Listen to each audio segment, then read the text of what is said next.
Welcome to Garden State Park in Cherry Hill, New Jersey. As the Breeders' Crown comes to New Jersey, Garden State Park, perhaps the most exciting thing to happen in horse racing in North America in many, many years. It was a famous old thoroughbred track that burned down several years ago. Well, it has been rebuilt, reborn, really, as both a thoroughbred and a standardbred track.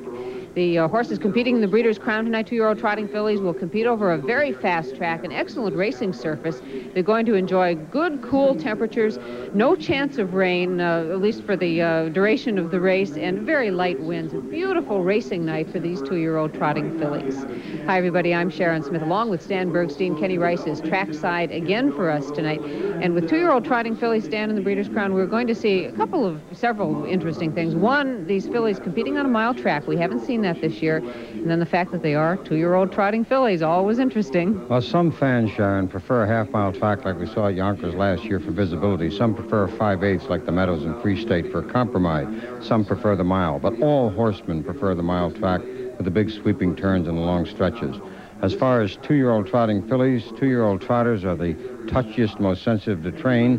And at the risk of being a chauvinist, the 2-year-old trotting fillies' temperaments are the biggest problem. Chuck Sylvester, who has 3 of them in tonight's race, was asked about training 2-year-old trotting fillies, and he said, when they misbehave, you just put away your whip and bite your lip. So what's interesting in this field? What do you like among these fillies? Well, Sylvester, of course, has a 3-filly entry and a Bright Light Lobel and her 2 stablemates, and they are all 3 very formidable, including Castle Memo, who's an extremely fast filly. But there is Bruce Nichols' filly in here, Armstrong Eclair, who last week beat Bright Light Lobel in the 3rd start of her life, which is an amazing performance for a 3rd start. And she obviously also likes this track, which is interesting, too. She does, and of course you can see her here as she comes home with a very brilliant charge here at Garden State in the long, long stretch.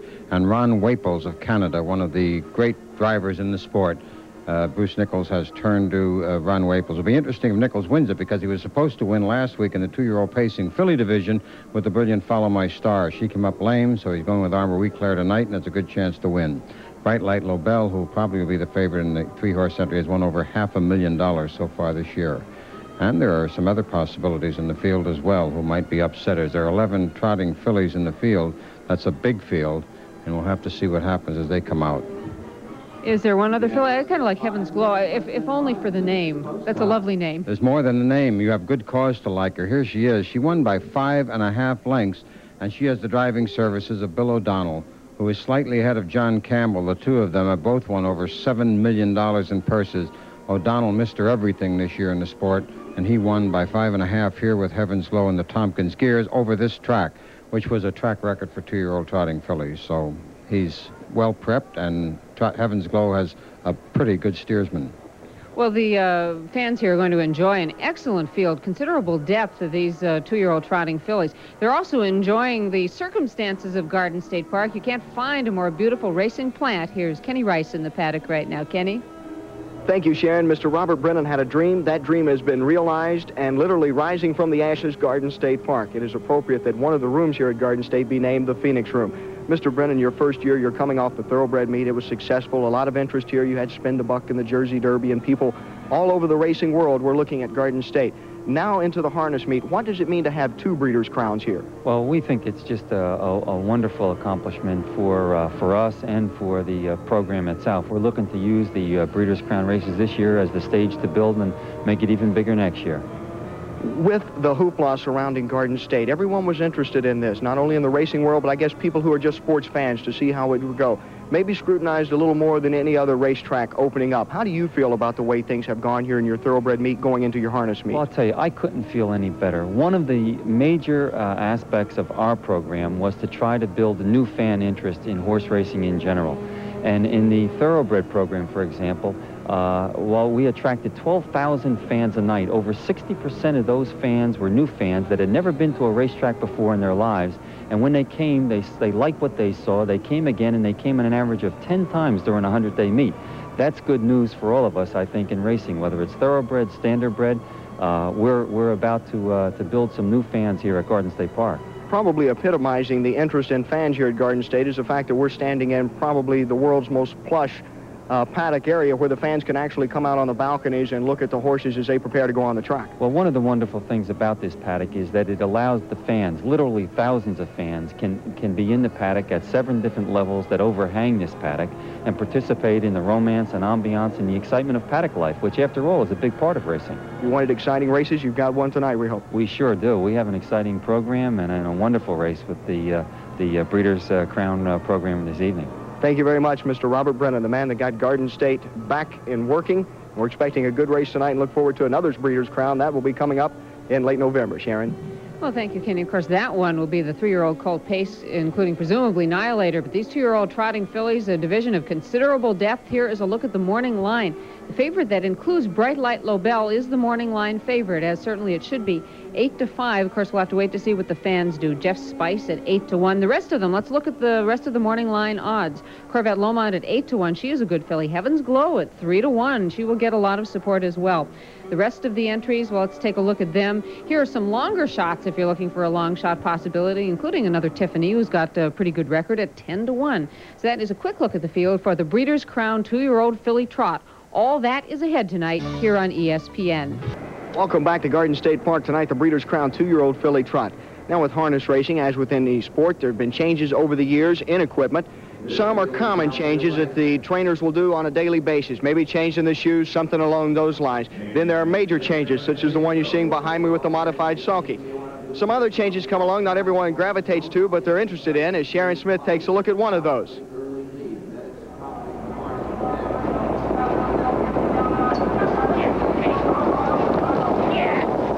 There sometimes appears to be as much competition between trainers over who can find new equipment to help a harness horse as there is over whose horse is the fastest. This 3-year-old trotting filly is wearing the latest, a special new bridle developed in Norway and used in this country by trainers Jan Janssen and Håkon Vollner. It's adjustable. It allows the driver to decide just where in the race the filly's side vision should be blocked and where her ears should be plugged or unplugged. It depends, according to Jan Janssen, on just where she should be helped to concentrate. Sometimes these fillies, and it also works on colts, but they're grabbing on so hard, like especially behind the gate in the first quarter of a mile, so you want to keep them as much calm as you can.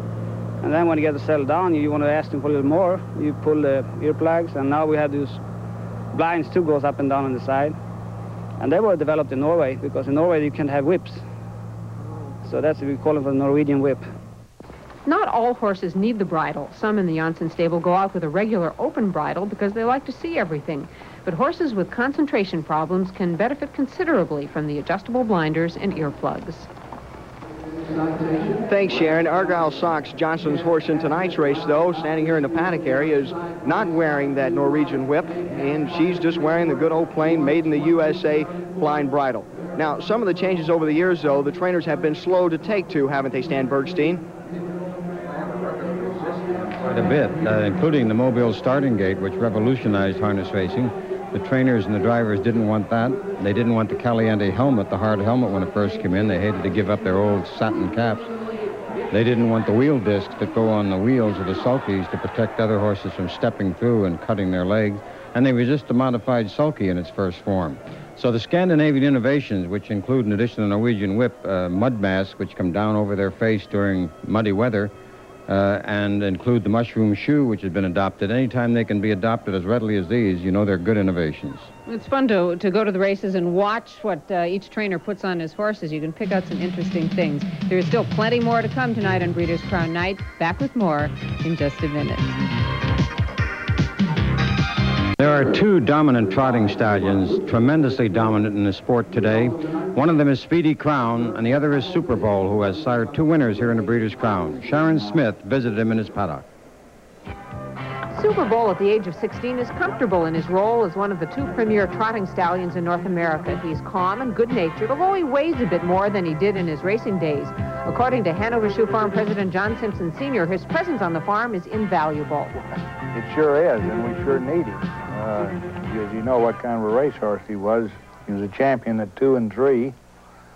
At the time he was racing, he won more money than any other trotter had ever won as a 3-year-old. He was a Triple Crown winner, and out of 51 starts, he made 1 break. in all of his races.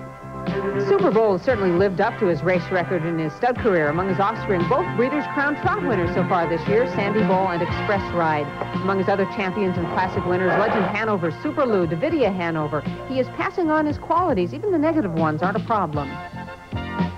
A lot of his offsprings have splints. Those are calcium deposits on their cannon bones inside under their knee. And that's supposed to cause lameness, and it will.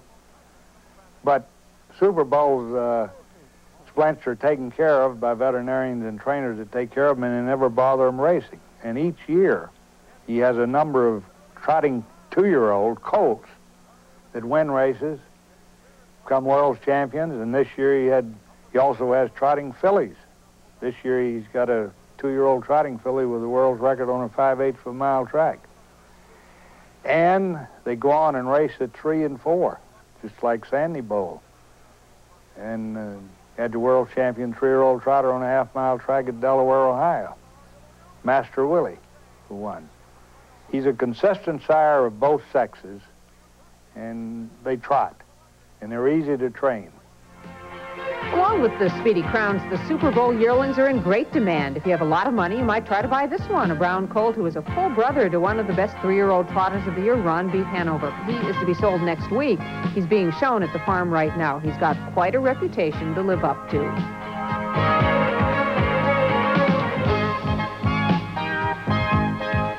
You know, Stan, it's certainly a good thing that both Speedy Crown and Super Bowl exist, because without both of them, who on earth would you breed your Speedy Crown mares to or your Super Bowl mares? What are they going to do? 2 stallions dominate so tremendously. Well, since you mentioned it, who on earth? The answer is across the ocean in France.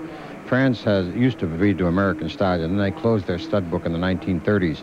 And they have evolved and developed their own great trotting breed with some magnificent champions, and Scandinavia is now. So the answer is to breed and crossbreed French blood with American. It's tough because the French have a very restrictive stud book. The barriers are coming down, and I think the Super Trotter may someday evolve from the French and American breed combining. They pretty much have got to do it, because what do you do with the next generation that have both of these stallions up close in their pedigrees? Somehow Mother Nature always seems to get herself out of a corner, though, Sharon, and she probably will work her way out of this one, too. Well, it is wonderful to see these great stallions. Super Bowl, if you're curious, looks marvelous. He isn't an aggressive stallion at all. He didn't want to run, but he looks healthy and happy, and he's living happily in Pennsylvania. We are happy to be at Garden State Park in New Jersey. It is one of the most magnificent racing establishments anywhere in the world. The paddock we've told you about is really something. That is where Kenny Rice is. Let's go down to Kenny right now. Kenny? Thanks, Sharon. I'm in the spacious paddock area. They call it the Crystal Paddock. There's 7 levels here where the fans can come out and have a chance to look. That includes the people sitting in the clubhouse as well as the $2 bettors. Everyone has a chance to see the horses here. A lot of room, and a lot of people are looking at this gentleman's horse, Jean Riegel, the trainer of Heaven's Glow. How does she look going into the night, Jean? She is the morning line favorite. Well, she's trained good this week, and she warmed up good, so I hope she makes a good account for herself. Everyone seems to be standing well over here also. I got a lot of room to move around in this paddock. Yeah, all the colts seem to be calm here tonight, so I think we'll see a good race out of them tonight. Gene, I need your help on one other thing. Got to get you to give a spin of that, because the Breeders' Crown is giving away a trip to Florida for the race at Pompano. And Gene's spinning it. We're going to take a look at it right now and see who the winner is. And we'd like to point out that Sharon Smith and Stan Bergstein are ineligible for this. Okay, that looks like it's mixed up good enough, Gene. If we can find the door here, and we'll get it opened up. Excuse me. Thank you. And the winner is, on live TV, the winner is Martha Markell of Lakeside, California. Congratulations, Martha. You'll be down there in Pompano with us for the Breeders' Crown. Sorry about that, Sharon and Stan, but you weren't eligible. Oh, gee, Kenny. Well, congratulations to Martha. Anyway, she goes from California to Florida. The entry featuring Bright Light Lobel is odds on right now. We will be keeping you up to date on the odds set by the people here at the track. There it is, Bright Light Lobel and her entry mates at 3 to 5. This is the early betting. Of course, it will change as we approach post time. The rest of the odds look like this. You can see Jeff Spice at 11 to 1. The rest of the field, well, nowhere near this entry of Evita Lobel, Castleton Memo, and Bright Light Lobel. Armstrong Eclair getting a little support at 5-1. Heaven's Glow at 9-1. Those are generous odds on a very nice filly. Does look like the entry will be the heavy favorite, though, as they go off. That is a look at the rest of them now. Another Tiffany at 9-1. Those are the early odds. The current odds the people are betting right here. That race is ahead. The 2-year-old filly Trot in the Breeders' Crown Series. We'll take a timeout and then be back.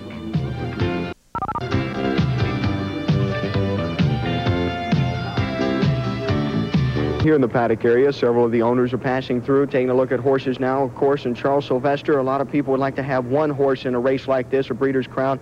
You have 3 going in tonight, Evita Lobel, Bright Light Lobel, and Castleton Memo. How do you manage 3 for a big event like this? Well, it hasn't been easy, but, you know, it's a privilege to have 3 horses, of course, in a race of this status. I just hope that they all perform well, and if they all have good racing luck, I'm sure they'll make a good account of themselves. How tough is it when you have an entry like that? What do you tell trainer Jerry Reardon before he comes out? Do you train each horse a little differently? I know, and the strategy's a little different for each horse for a race, but then you got an entry in there as well. Well, and of course, each horse is a separate horse, and we train them all different. We trained 2 of them on Monday this week, and we trained the other one on Tuesday. We felt that's the way they should have been trained. As far as the racing this late in the year, I don't tell the drivers anything. They'll race them accordingly. Your first Champion Diamond Exchange, so you know what the thrill is to bring along a champion and see it get to the circle. Oh, yeah, it's a great thrill and a great honor to have horses in these kind of races.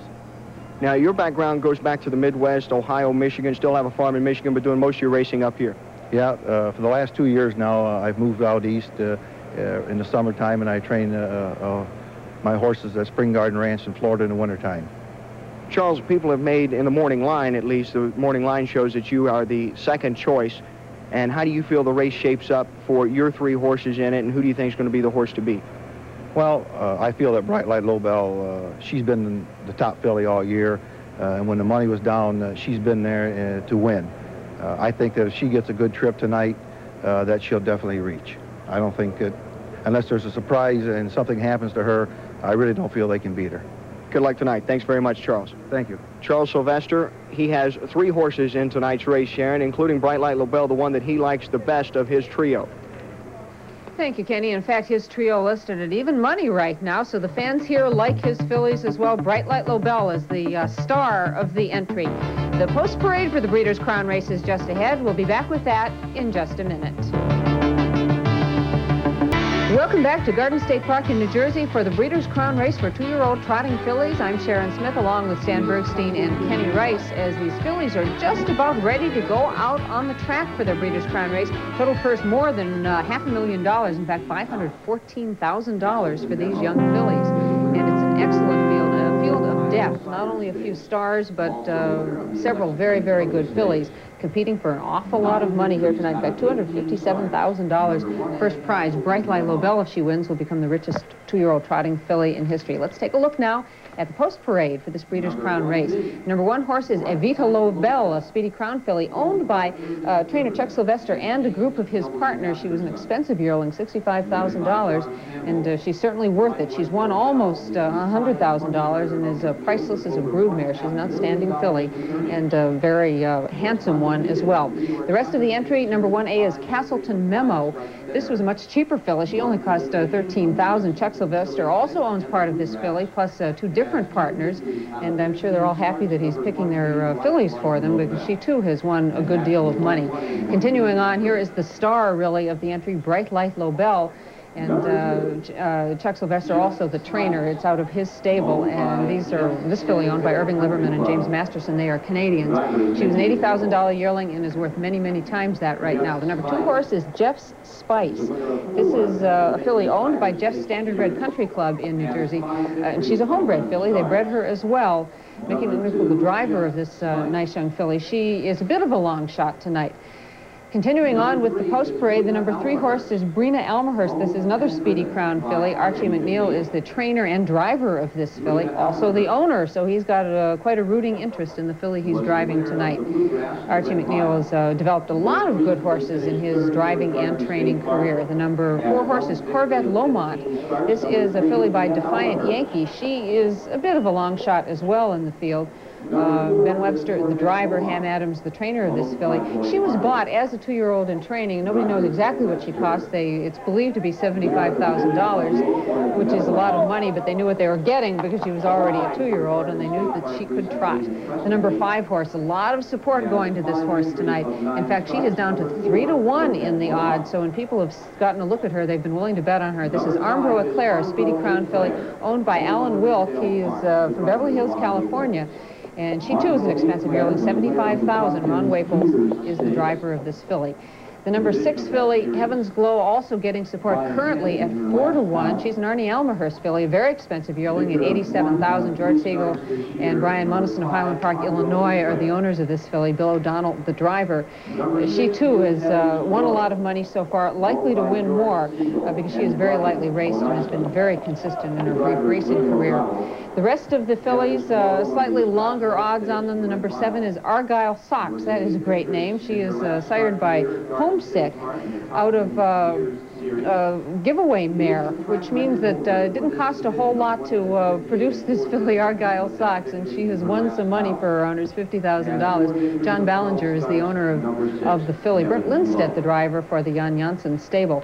Number 8 is Sassy Gesture, and she is one of the long shots in the field. In fact, currently at 35-1. Tom Young, the driver of this filly. Sylvester Thompson of Pennsylvania, who is in the oil business, is the owner of Sassy Gesture. She was a $16,000 yearling, a daughter of Florida Pro. And if you're looking for a long shot, you might consider Sassy Gesture. Number 9 is another Tiffany. Now, she is getting quite a bit of support. In fact, she's down to 6-1 odds right now. She's an Arnie Almahurst filly who was a private purchase. Ted Andrews, of course, who developed the great Fancy Crown, is among the owners with a group of partners and is the trainer of this filly with Buddy Gilmore, the driver. She's very lightly raced, just 6 starts, a couple of wins, and a second in her brief racing career. So although, well, a long shot, she's not really a long shot anymore at 6-1, I think a lot of people might be looking at another Tiffany. So that is a very nice field, Stan. What do you like here among these fillies? Well, you have to stay with Bright Light Lobel, Sharon. This filly was magnificent early. She's won 10 out of 15 starts. And in her last start, where she was just nipped at the wire, was an amazing surprise by Armstrong, a filly making only her 3rd start. But Bright Light Lobel has won $507,000. She is a half-sister to a very top horse called Noble Jade, who became the outstanding trotting stallion out in Illinois. And she has the services of John Campbell.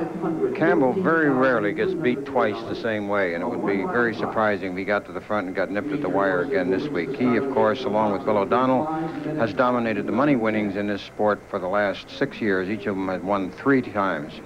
Armstrong, who upset Bright Light Lobel last week, is a Speedy Crown filly, as is Bright Light Lobel. She has only made 3 official starts in her lifetime. She's trained by Bruce Nichols, who also is the developer of the brilliant Follow My Star, the outstanding candidate for 2-year-old pacing filly honors of the year. And last week, this filly stunned them here at Garden State when she beat Bright Light Lobel in her 3rd start with a last quarter in 28 4/5 seconds. Fast time for a 2-year-old trotting filly. Heaven's Glow, the 6 horse, will start from post position 8, has the services of Bill O'Donnell, who, as we mentioned, shares the money-winning titles with John Campbell. And Heaven's Glow last week won by 5.5 lengths in a division of the same stake that Armstrong beat Bright Light Lobel in.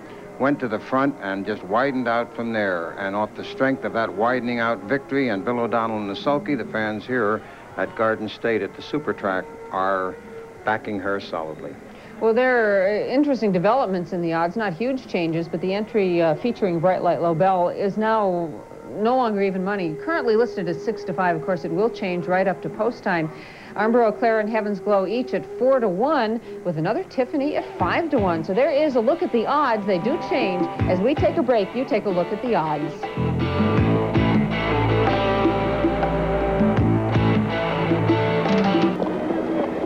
Welcome back to Garden State, where we are just a couple of minutes away from post time for the 2-year-old filly Trot in the Breeders' Crown Series, and this is the time we have to try to predict who's going to win. It's tough when you're talking about trotting fillies. You look for one that'll give you a trip around the track. You know, Chuck Sylvester, who trains this 3-horse entry of Evita Lobel, Castle Memo, and Bright Light Lobel, also trains Armstrong Devona, outstanding 3-year-old trotting filly, trained Diamond Exchange, who is a world record holder on the trot, and he says Bright Light Lobel is the best trotter he's ever trained, bar none, and doesn't make any age distinctions or sex distinctions.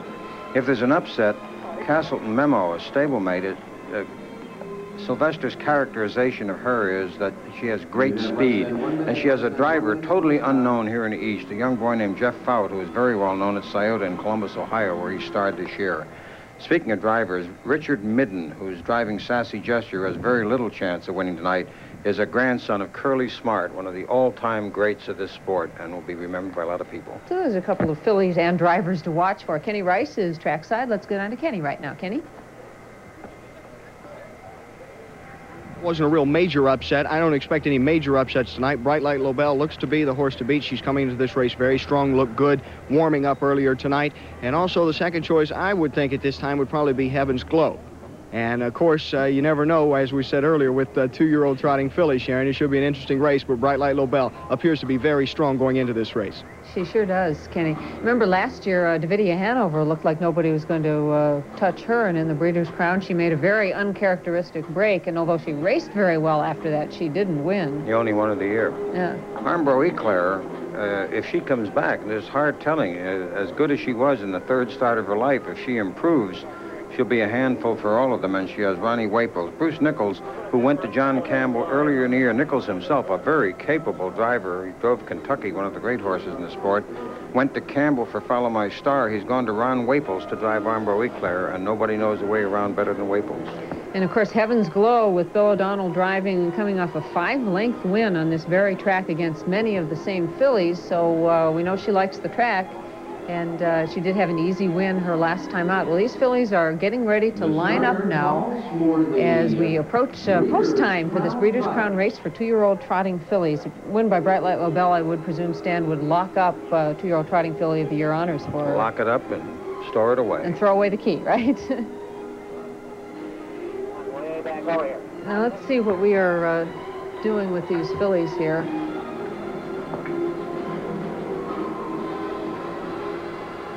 Well, they're all moving in behind the starting gate now. This, of course, being a mile track, in our past Breeders' Crown, you see the starting gate start right in front at the finish line, going around twice, and you've seen it on the backstretch for the 5/8 mile. But here they pick them up at the head of the stretch, and they'll be off and once around. Big, sweeping turns, long stretch. And of course, it's particularly important for these drivers to get their fillies moving comfortably, because a break at any point, although I guess if you're going to break, it's better to do it with a mile to get caught up.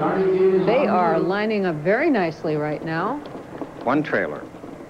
Let's get the laggers up to the gate. Ralph Sirocco is the track announcer here at Garden State. Let's give it to Ralph right now. Ralph? Well, thank you, Sharon, very much. And on the totalizator board, of course, the entry, the 1-1A, 1B entry is the favorite at 4 to 5, and now we'll send the horses on their way. This field is now underway. And there they go. They're off and trotting at the start. Number 1B, Bright Light Lobel, is on a break and off stride. From the extreme outside, that Sassy Gesture going for the lead on the inside. Jeff's Spice gets away second between horses. Evita Lobel on the outside now. And racing up for the leaders is another Tiffany as they make their way on the turn. That's now Sassy Gesture on top. Right there, second on the inside, Jeff's Spice. To the outside, Corvette Lomont now races third on the rail. Fourth is Evita Lobel, and on a break now is another Tiffany on a break, scattering part of the field as they trot by the first quarter in 29-1. They race down the backstretch, and now Corvette Lomont is on a break. And the first 7 are well placed as they race down the backstretch. It's now Evita Lobel from the outside taking the lead. Sassy Gesture right there, second by 2. Jeff's Spice races third. Armbro Eclair trots fourth. On the inside, Rena Almerhurst is fifth. To the outside, Argyle Socks. The rest are far back and well scattered. They pass the half in 58 and 4. They continue to trot on the far turn, and it's Evita Lobel, the favorite entry on top right there in that garden spot. Sassy Gesture is second. Racing third is Jeff's Spice. to the outside, and moving up is Armstrong Eclair towards the rail. That's Brina Almahurst. Then it's Argyle Socks. Further back is Corvette Lomont as they pass by the 3/4 and 129 flat. They're trotting for home in the Breeders' Crown, and on the inside that's still Evita Lobel on top, trotting up on the outside. Here comes Jeff Spice, and in the middle of the track, Armstrong Eclair. 3 horses are now battling across the track. Jeff Spice on the inside, Armstrong Eclair on the outside. These two are now stride for stride. Armstrong Eclair and Jeff Spice, noses apart. Jeff Spice holding on. Well, there it is. We got a bit of a long shot winning this race. Not a tremendous long shot. At 7-1, Jeff Spice went off, but the favorite entry not performing as well as expected. Of course, when the favored Park goes off stride at the start, Stan, you got problems. Well, you had Super Bowl again. You visited Super Bowl, and he has now won the Breeders' Crown all the way down the line. He's a proud Jeff papa. Spice. Jeff Spice bred here in New Jersey. Jeanette and Edward Friedberg, who have Jeff's Standardbred Country Club. This farm was recently sold. Friedberg is a lawyer in California and who specializes in malpractice there, but he has done a great job with practicing with these 2-year-olds. Let's look at the start now. Obviously, the race tremendously affected when the very favorite horse in the race could not get off. Well, Bright Light Lobel has only 1 break showing on her entire past performance program.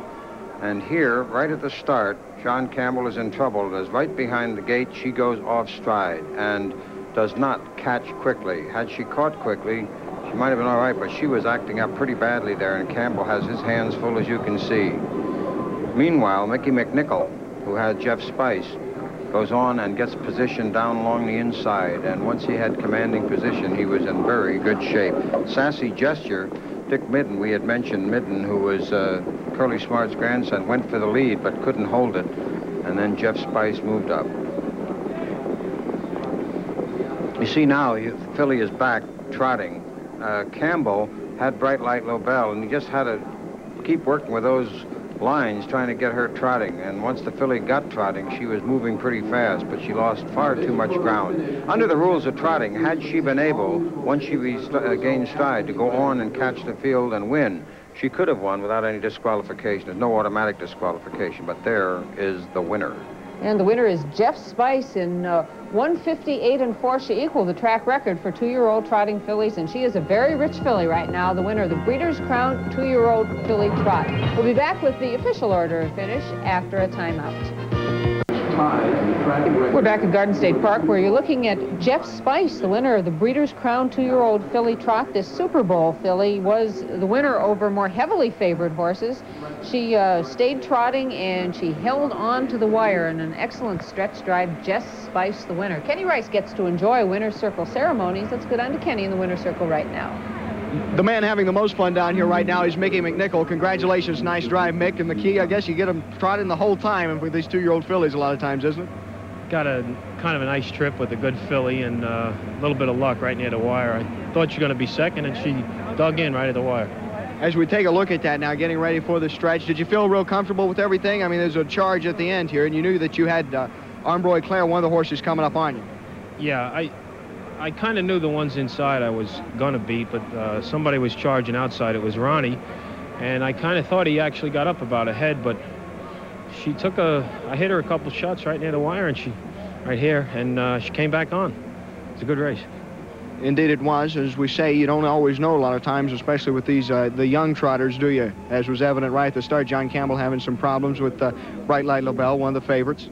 Yeah, I never did get to see that. You know, the race, these 2-year-old trotting fillies, a lot of it's position. I was lucky enough to get in good position early. Yeah, you did. You looked like you started out in the second hole, you landed third, and it seemed to have everything going pretty much the way you wanted, didn't you? Down the back stretch, some problems around you, some people breaking. Yeah, she's Jimmy Glum trains her. He's done a really good job, and she's nice and relaxed, and she's a good trotter, and everything kind of went her way tonight. Not a lot of talk about Jeff Spice, although not a big underdog. She went off at 7-1. I know you had faith in her. Well, she won a pretty good qualifier last Saturday. She won 58-4, last quarter 28 flat, and I kind of thought if breaks went my way, she could get there, and thank God it did. Nice drive, Mick. I know you want to go over there and have your picture made with everyone else. Congratulations again. Thank you. Mickey McNichol, the winning driver. Sharon, back to you. Well, Kenny, Mickey McNichol's happy. So are the people lucky enough to hold tickets on really any of these fillies. Look at the payoffs. Winner Jeff Spice paying $17, $11.40 and $9.60. Armbrew Eclair paying $10.20 and $7.60. Brina Almerhurst paying $17.80 to show. We'll be back with more from Garden State in a minute. Mr. Turbin is owned by the... Back in Garden State, where Jeff Spice is still in the winner's circle, enjoying the ceremony, standing like the quiet, well-behaved filly she is. I think the owners probably enjoy it a little bit more because they get to spend the money. Jeff Spice will just get her normal hay and grain, although she is the 2-year-old filly champion for the Breeders' Crown for 1985. She's a daughter of Super Bowl, who stands at Hanover Shoe Farm in Pennsylvania. Super Bowl we met earlier. Well, he has got something more to be proud of right now. Kenny Rice is in the winner's circle. Let's go to Kenny. Okay, thank you, Sharon. Mr. Ed Friedberg is getting ready to accept the trophy again, and I know a lot of people are happy right behind you here enjoying the celebration. Get your trophy first. Thank you. Ed, on behalf of the Breeders' Crown and Garden State Park, we present this trophy to you, and a lot of good luck in the future. Thank you very much. Thank you for being with us tonight. My pleasure. Ed, congratulations again. I know you had a lot of faith in your filly. She remained calm throughout the night, not only in trotting the mile, but also in standing here in the winner's circle. She's a wonderful gal. She really is. She's a great filly. This is the first time she's raced against horses of this caliber, and we just took a shot. What made you decide to put her in tonight? What was the race that really you think turned it around that you thought she was ready to go against this quality? Well, I put her in before I realized that she was this good. She qualified last week here in 58-4, came the last quarter in 28 flat, but I put her in a few days before then. I just thought that she was good enough. I just took a shot. It was a long shot. Well, congratulations. Long shots sometimes come in. It did tonight. Thank you very much. Mr. Ed Friedberg, one of the owners of Jeff Spice, the winner tonight. Sharon? Yeah, they do come in. In fact, this one paid $17 to win. We're going to take a break as you take a look at the order of finish for the 2-year-old filly Trot. We're back in Garden State, where we've got some congratulations for Martha Markell of Lakeside, California. She's our Breeders' Crown Sweepstakes winner. She and a guest will get to go to Pompano to see another race in the Breeders' Crown Series. Also, of course, our congratulations to Jeff Spice, the big winner tonight of the 2-year-old filly Trot. Any thoughts on the division after this? Well, I think that Jim Glum, we have to make a little note. Jim Glum trains this filly, and he has developed 2 other very good trotters called Why Not and Another Miracle that Mickey McNichol also drove. Glum came through. He obviously is a trotting trainer of high quality. Well, and I'm sure he's a very happy man tonight because this filly was magnificent in her victory. Kenny Rice is down trackside again. Let's go to Kenny with some final thoughts. Kenny? Thank you, Sharon. We had our first big surprise in this Breeders' Crown Series. Jeff Spice, nice filly coming in, but she went off as a 7-1 shot, and certainly a lot of people are celebrating now that put that money down on her. The next couple of weeks, the Breeders' Crown will be going north of the border. Certainly anyone in the harness racing industry does not take the breeding and racing industry of Canada lightly. They have made great contributions to the sport. Not quite as publicized, though, here in the United States. Sharon Smith takes a look at the breeding industry there. Canada, particularly Ontario, has an active racing and breeding industry for both standardbreds and thoroughbreds. Armstrong Brothers Farm stands Dream of Glory, one of the premier trotting stallions in North America, and recently added legal notice to its stallion roster. Canadian breeders think Americans are becoming more willing to patronize Canadian stallions. I kind of think it's changing now. Like Americans would rather breed at one time, rather travel 700 miles across state rather than come across the border now. But I kind of think that because they're coming up here racing, they're finding it's not as big of a trouble as they thought it was.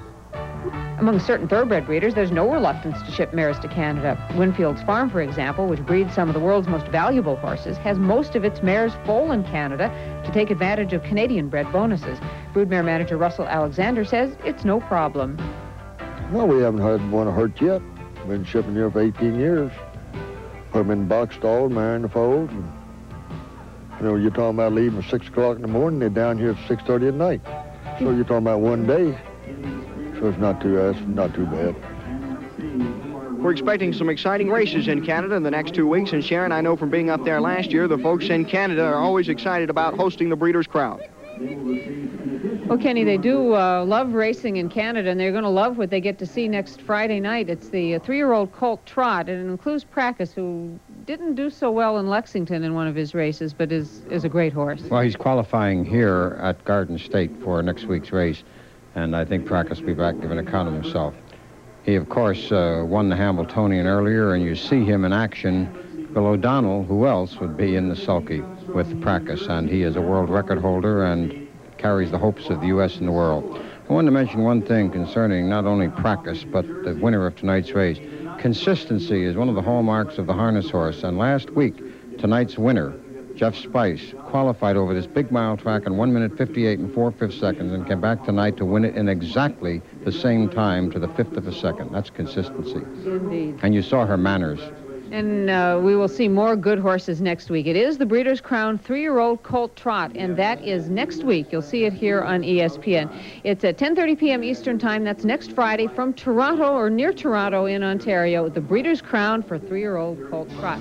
That is it for tonight's Breeders' Crown race from Garden State Park, the 2-year-old filly Trot. For Stan Bergstein and Kenny Rice, I'm Sharon Smith. We thank you for being with us from Garden State. The Breeders' Crown has been brought to you by U.S. Air with service to over 100 cities across the U.S. and Canada. And by Hemp Farms, home of the Keystones. And by the Standard Bred Breeders and Owners Association of New Jersey. From Garden State Park, good night to everybody.